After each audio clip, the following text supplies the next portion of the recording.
Halo teman-teman, ya kembali lagi dengan saya. Nah, kali ini kita akan masih belajar tentang fungsi linier atau persamaan garis lurus begitu. Tetapi kita akan lebih mendalami lagi bentuk-bentuk persamaan garis lurus. Nah, saya sudah singgung pada pertemuan pertama.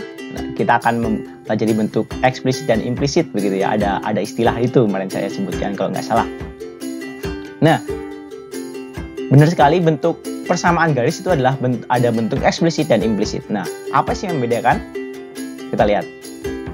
Persamaan bentuk Y sama dengan MX plus C itu disebut eksplisit persamaan garis lurus. Gitu ya. Nah, sedangkan persamaan yang berbentuk AX plus BY sama dengan C disebut bentuk implisit persamaan garis lurus. Nah, apa yang membedakan? Kita lihat. Kalau seandainya eksplisit, nah kita tekankan pada X-nya, ini berarti kita keluar. Ingat aja X itu keluar begitu. Nah, artinya X dan Y-nya dipisahkan oleh sama dengan. Begitu ya, dipisahkan oleh ruas gitu. Nah, berarti kan X berarti dia keluar ya. Nah, sedangkan kalau implisit, nah kita fokus kepada im. Nah, berarti di dalam gitu ya. Nah, berarti X dan Y-nya atau variabel X dan variabel Y-nya itu ada di dalam satu ruas dan tidak dipisahkan oleh sama dengan. Nah, hanya itu yang membedakan. Nah, bentuk AX plus BY sama dengan C juga ini disebut persamaan linier dua variabel. Nah, ternyata banyak banget sebutan untuk fungsi linier ya teman-teman. Nah, sekarang timbul pertanyaan, bagaimana kita menentukan gradien jika persamaannya berbentuk implisit? Nah, kalau seandainya berbentuk eksplisit kita tinggal mudah, yaitu kita tinggal melihat saja koefisien dari X. Nah, itulah yang menjadi gradien. Nah, untuk bentuk implisit apakah sama? Apakah kita hanya tinggal melihat koefisien dari X? Nah, kita contoh ya.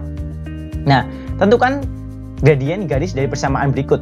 Nah, yang A itu adalah 10 Y sama dengan 10X plus 5. Nah, dari bentuk persamaan garis umum, Y sama dengan MX plus C ya. Berarti kita lihat saja koefisien X-nya itu adalah gradien. Nah, berarti di sini adalah gradiennya 10. Dengan mudah ya kita dapat menentukannya. Nah, bagaimana kalau bentuknya implisit? Nah, bentuk implisit seperti ini, 2X plus 3Y sama dengan 6. Nah, berarti kita harus mengubah eksplisit ini menjadi implisit. Begitu, menggunakan manipulasi aljabar. Nah, bentuk ini akan sama dengan 3Y sama dengan negatif 2X plus 6. Nah, saya pindahkan saja 2X ini ke ruas sebelah kanan menjadi negatif 2X. Nah, kemudian saya bagi kedua ruas dengan 3 begitu, sehingga menghasilkan Y sama dengan negatif 2/3X plus 3.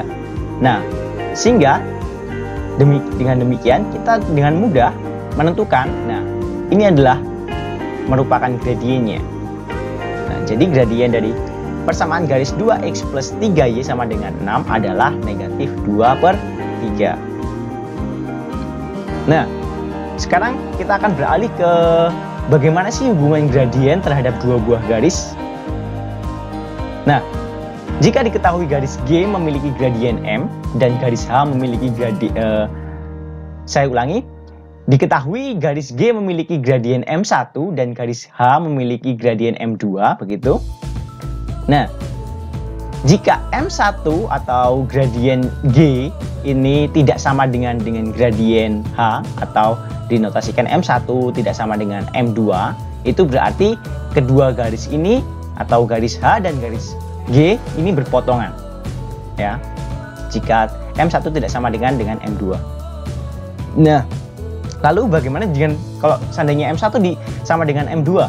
Nah, garis ini akan sejajar. Garis G dan garis H akan sejajar. Nah, jika M1 dikalikan M2 itu sama dengan negatif 1, maka garis G dan H itu akan berpotongan tegak lurus. Itu ya. Kalau M1 tidak sama dengan M2 itu akan berpotongan saja.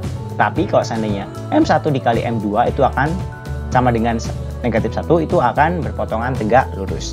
Nah, kita ke contoh soal. Tentukan hubungan antara garis-garis dengan persamaan berikut. misalnya garis G itu persamaan garisnya adalah Y sama dengan 6X plus 2, dan garis H itu adalah persamaannya 3X min Y sama dengan 1. Nah, pertama-tama kita mencari gradiennya, berarti kan identitasnya gradiennya. Nah, berarti kita mencari gradien G. Nah, gradien ini bentuknya apa? Bentuknya adalah eksplisit ya. Nah, jadi dengan mudah kita menentukan M1-nya sama dengan 6. Nah, sedangkan untuk gradien garis H-nya dapat kita seperti tadi, kita manipulasi aljabar. Nah, membentuk Y sama dengan 3X min 1 sehingga M2-nya sama dengan 3. Nah, kita lihat. Karena M1 dan M2 itu tidak sama dengan, nah berarti dia berpotongan. Garis G dan H itu berpotongan. Tapi ingat, ada berpotongan tegak lurus atau tidak tegak lurus. Nah, kita cek apakah dia tegak lurus atau tidak. Ternyata tidak berpotongan tegak lurus. Berpotongan tapi tidak tegak lurus, ini maksudnya ya. Nah, karena apa? Karena M1 dikalikan M2 itu sama dengan 6 dikalikan 3 itu sama dengan 18 dan tidak sama dengan negatif 1. Berarti dia berpotongan tetapi tidak tegak lurus, begitu ya. Ini perlu dikoreksi nih ya. Oke. Yang B. Nah, kita juga sama seperti tadi, kita menentukan gradien garis G. Garis G dengan mudah ya, kita menentukan garis G, M1-nya adalah negatif 12. Dan garis H, kita manipulasi aljabar lagi. Jadi Y sama dengan negatif 12 X plus 7 per 2. Nah, berarti M2-nya sama dengan 12. Nah, karena M1 dan M2 itu sama, berarti garis G dan garis H ini sejajar. Begitu. Oke, kita lanjut ke contoh 2. Nah, tentukan persamaan garis berikut.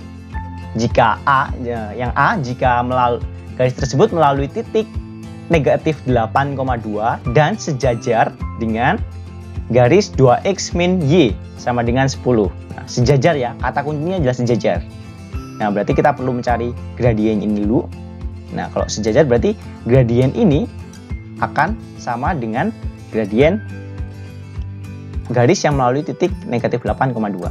Nah, karena bentuknya adalah implisit, begitu kita ubahkan dulu menjadi implisit, gitu jadi gradiennya adalah 2, gitu ya. Ini sudah dimanipulasi begitu. Nah, kita ingat-ingat lagi materi minggu lalu, persamaan garis yang melalui titik dan bergradien tertentu. Nah, karena gradien sama ya, berarti garis yang akan kita cari ini bergradien sama dengan garis ini. Sehingga kita munculkan persamaan garisnya. Untuk mencari persamaan garisnya, Y dikurangi Y1 sama dengan M atau gradien dikali dengan X dikurangi X1. Nah, kita substitusikan semua. Y1-nya adalah 2 dan X1-nya adalah negatif 8 dan gradiennya adalah 2. Dari mana? Dari sini. Kenapa ini? Ya, karena sejajar, maka gradien ini dan gradien ini harus sama. Sehingga didapatkanlah persamaan garis Y sama dengan 2X plus 18. Sehingga persamaan garisnya adalah 2X plus 18. Oke, kita beralih yang ke B. Nah, sama seperti tadi, kita mencari gradien garis dari ini. X dikurangi 3Y sama dengan 2. Nah, kuncinya adalah tegak lurus. Nah, kalau berpotongan tegak lurus apa? M1 dikali M2 sama dengan negatif 1. Nah, berarti gradien ini jika dikalikan dengan gradien ini, hasilnya akan negatif 1. Nah, kita selesaikan bersama-sama ya, coba. Nah, kita mencari gradien garis ini, kita manipulasi aljabar, didapatkanlah Y sama dengan 1/3 X dikurangi 2/3. Nah, berarti gradiennya adalah M1-nya adalah 1/3. Nah, kita munculkan ini. M dikali M1 sama dengan negatif 1. Nah, M1 kita udah dapat ini. Nah, berarti kita akan mencari gradien garis yang satunya lagi. Gitu. Nah, kita substitusikan saja. Sehingga M dikalikan 1/3 sama dengan negatif 1. Berarti M yang gradien garis satunya adalah negatif 3. Nah, Selanjutnya sama, menggunakan persamaan garis yang melalui satu titik. Begitu. Y dikurangi Y1 sama dengan M, gradiennya menggunakan ini. Gitu ya. Dikali dengan X dikurangi X1.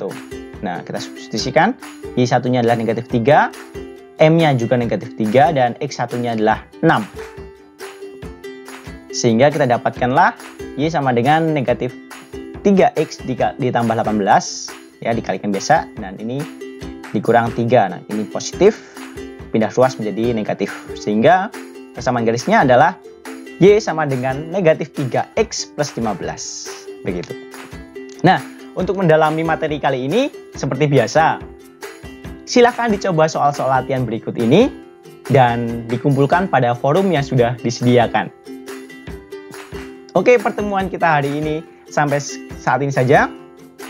Tunggu video-video selanjutnya. Sampai jumpa.